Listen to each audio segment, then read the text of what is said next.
Garrison is an assistant manager and responsible for promotion planning and scheduling at HBO. He took on multiple internships at HBO. He shares how he makes it a point to be the most positive person in the room and continues to stride forward. Hi, Garrison. Hey, how are you? I'm good. Great. Thank you so much for coming for this interview. Thank you. Thank you for having me. Excited to be here. I mean, it is a pleasure having you. Could you tell me your career journey? Sure.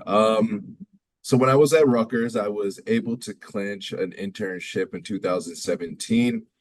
Um, I was able to do it the fall, the spring, and the summer, and then 2018 fall again, before getting hired 2000 post grad 2019. Um, but how I was working in business legal. And from there, I was kind of able to navigate and meet a lot of people um, throughout the internship. It's business legal is not something that I actually wanted to do, but I wanted to be inside the building of HBO and just in general. So I was like, how do I stay in the building as long as possible, just so I can get my name around and maybe jump into a more creative role. Hmm. From there, I took the steps to network with a ton of different people, from marketing, from programming, and so on. Um, so yeah, and that's kind of landed where I am right now in promo strategy. So I handle that all the day and day stuff. So I enjoy it.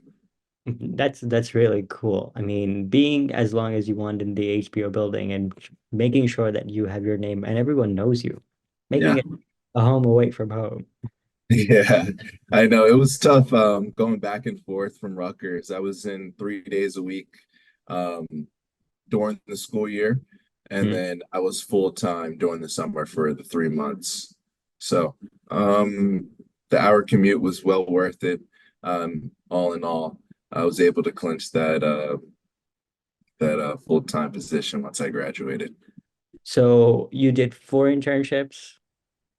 4 internships, all at HBO, Wow. business school. I know. Say, I know, like I said, like after my first internship in business legal, I was like, all right, I can get behind it. Like it's cool, something I didn't know. And I'm always open to opportunities and learning different things. Even if it doesn't interest me as much, I was going to get something out of it.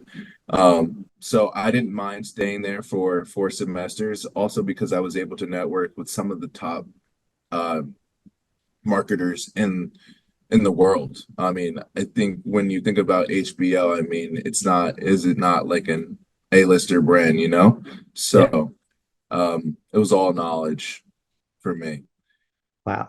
On the topic of knowledge, so in those four internships at HBO, did you develop different skills or did you develop like one skill and just continue to polish it throughout? Or could you tell me like the skills that were developed in your internships leading to your Um, the internships, I was able I mean, look, it's an internship, so they're not going to give you into the weeds with everything, but they'll Hmm. let you touch the cusp of everything, right?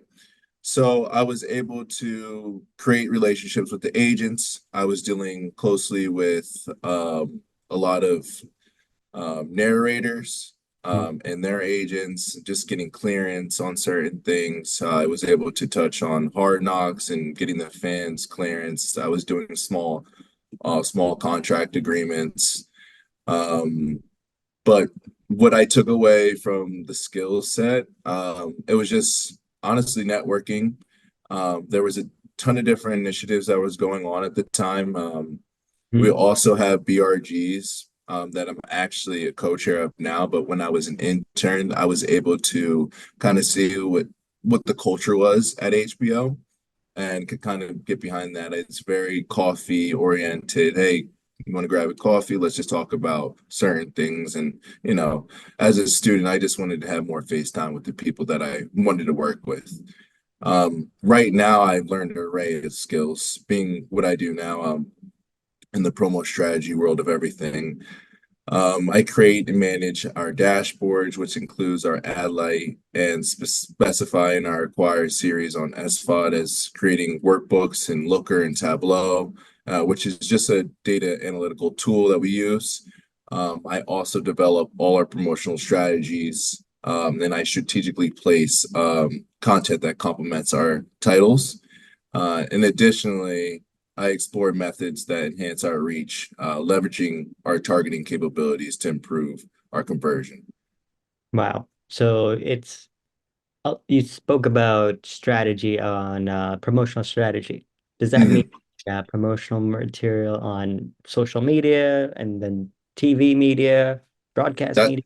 Yes, that's a great question. We actually handle all the promotion in stream. So if you tap on the content, like say if you want to watch Game of Thrones, Mhm. um, the piece of content before the actual show Oh, premieres is what I place. So I'm looking at the demographic, I'm looking at, yeah, so all the stuff that people want to see. I mean, regardless, we're not doing the ads, right? So we're not doing the Chanel brand. So this is actually all our in-stream promotion. So we're promoting industry, we're promoting winning time, yeah, we're we're promoting Big Little Lies. So right. all the things like, oh, this is coming up. I'm so excited for. So we're hoping no one skips. So we track that in terms of conversion. Like, did you watch this and actually go see the content that's either available or coming up?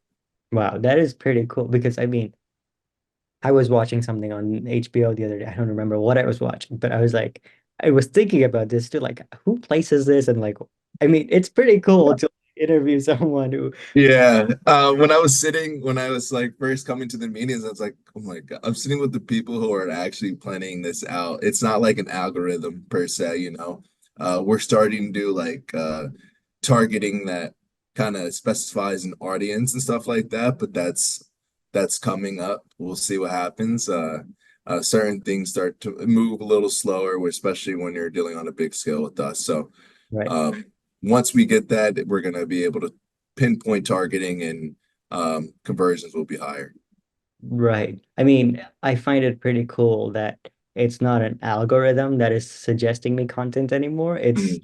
an actual person that is suggesting Yes. content. So it's like Uh, knowing that is like, wow. I'm much more inclined to see that now. It's just like, oh, okay. What does this person want to show me? And the good thing about this is like we know what's coming up. We know way well in advance, like what shows are going to premiere, which is so cool. Very highly confidential stuff. But we're able to plan out, and if things start tend to push or premieres, whatnot, we're able to adjust. And um, yeah, That is pretty cool. I mean, wow. So I would love to get in some of that confidential yeah. information. Maybe that's later. I would like to ask about how networking played a big role. You said that while you were interning, you did as much as you could to develop FaceTime with folks who are in the building. Can you tell me some personal experience that made a difference? Well, I want to start by saying when you're in like the multimedia and just the marketing kind of world, I feel like relationships are second to none. You need to always be creating them because it's such a small industry. Everybody knows everybody. You don't know who knows who else that you might want to possibly get into later on in your career. That's something that I realized getting into media was there's so many other cool departments out there that it's like I'm just touching the cusp of where I want to be. Like I'm getting the analytical side and I'm able to, kind of get in the weeds with the numbers and how I get to understand like the audience and how they kind of think, which is going to help me later on once I step into a more creative role or, how we sell the product or how we market to certain individuals, Hispanic, Black, Caucasian, and look at into our demographic, wherever that might be, right? Um, but going back to networking, um, just being able to, you know, kind of create a rapport, and say like, hey, this is what I want to do. Uh, and are you able to help me? And I was an intern too, so they're always willing to help because they see a bright-eyed young person and they see themselves in Yeah. you. So you're able to kind of navigate that that relationship. you keep up, you know what they tell you. They always follow up, say thank you for taking out the time. Those are all the things I did. And you just go well above that. I was the first one in. I'm always saying hi, even if no one says hi to me back, it's just like it's okay.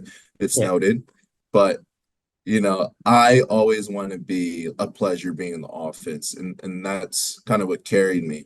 Because everybody, if you get hired, everyone is the resumes are standing toe to toe with you. So you just have to do that a little bit more and create a relationship, build a rapport. that's really nice. As to like being someone who is always open to communicate and being like the the being the joy of the office.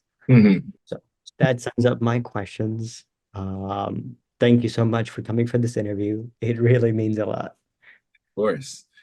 Thank you for having me, and it's a pleasure speaking with you. It's a pleasure speaking with you.